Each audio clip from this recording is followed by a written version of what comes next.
बिहार के लंबे समय तक डिप्टी सीएम रह चुके सुशील कुमार मोदी का संसदीय जीवन का पराभव होता दिख रहा है।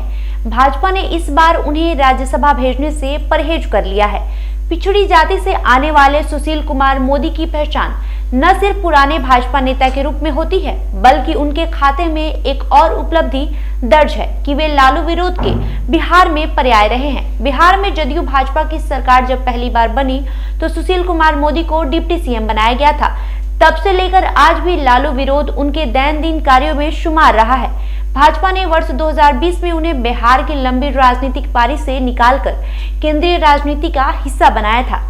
राज्यसभा की जिस सीट से उन्हें राज्यसभा भेजा गया वो लोजपा नेता रामविलास पासवान के निधन के बाद रिक्त हो गया था।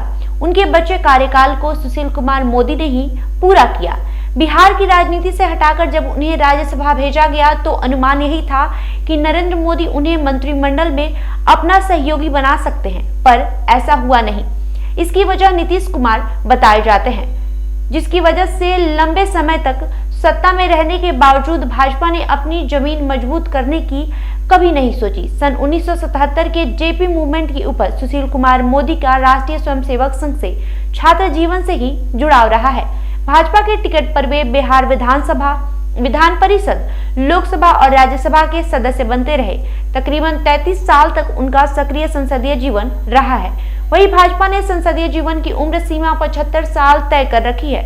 सुशील मोदी की उम्र अभी 73 साल है, यानी वे रिटायरमेंट की दहलीज पर खड़े हो गए हैं। लालकृष्ण आडवाणी के वक्त के नेताओं में उनकी गिनती होती है। कॉलेज जीवन से छात्र राजनीति उन्होंने शुरू कर दिया था। पीएम नरेंद्र मोदी उनके समकालीन है। सच कहे तो एक समय दोनों का कद लगभग बराबर था। नरेंद्र मोदी की उम्र भी लगभग सुशील मोदी जितनी ही है। पीएम मोदी जिस समय गुजरात के सीएम हुआ करते थे, उस वक्त सुशील कुमार मोदी बिहार के डिप्टी सीएम थे।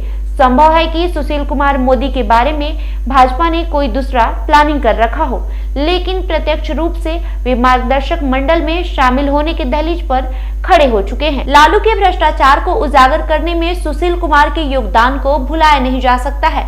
वे लगातार लालू और उनके परिवार के भ्रष्टाचार को उजागर करते रहे। सिर्फ छिंटाकसी के तौर पर ही नहीं, बल्कि गंभीर और पुख्ता तथ्यों के खिलाफ सोशल मीडिया पर अपने बयान जारी करते रहे। उनकी ऐसी बयानों की गिनती की जाए तो शायद इस मामले में उनका नाम गिनीज बुक ऑफ रिकॉर्ड्स में दर्ज भी हो सकता है। मृदुभाषी सुशील कुमार मोदी के कारण ही पटना में बन रहे लालू परिवार के शॉपिंग मॉल का भी भेद खुला था।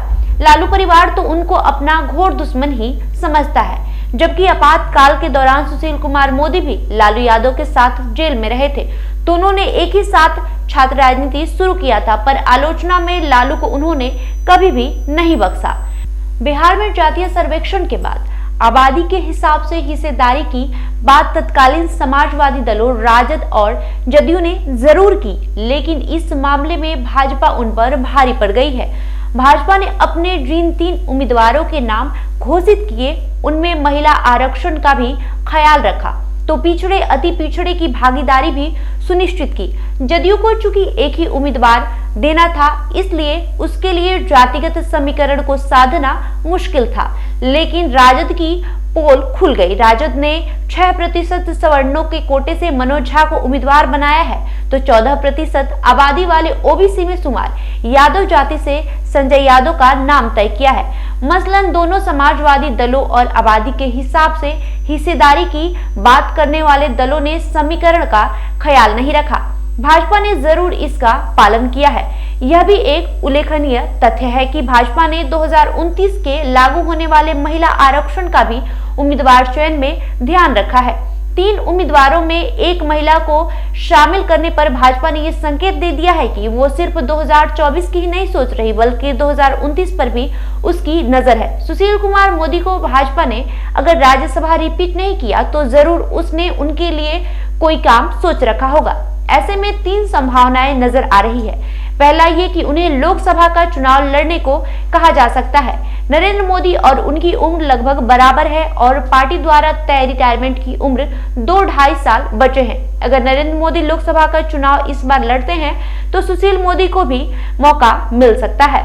दूसरी संभावना ये है कि उन्हें बिहार में सीएम के रूप में प्रोजेक्ट किया जा सकता है, यानी उन्हें बिहार की राजनीति में फिर से उतारा जा सकता है। भाजपा के पास उनके कद का कोई भी नेता भी बिहार में नहीं है। वे ओबीसी के चेहरा भी हैं। 3 दशक से अधिक का उन्हें संसदीय जीवन का अनुभव भी है। वही तीसरी संभावना ये दिखती है कि उन्हें राज्यपाल बना दिया जाए। बहरहाल देखने वाली बात होती है कि सुशील कुमार मोदी को लेकर भाजपा ने क्या प्लान बना रखा है। वैसे इस खबर पर आपकी क्या राय है, हमें कमेंट करके जरूर बताएं। साथ ही साथ इस वीडियो को लाइक करें, शेयर करें और हमारे YouTube चैनल को सब्सक्राइब करें।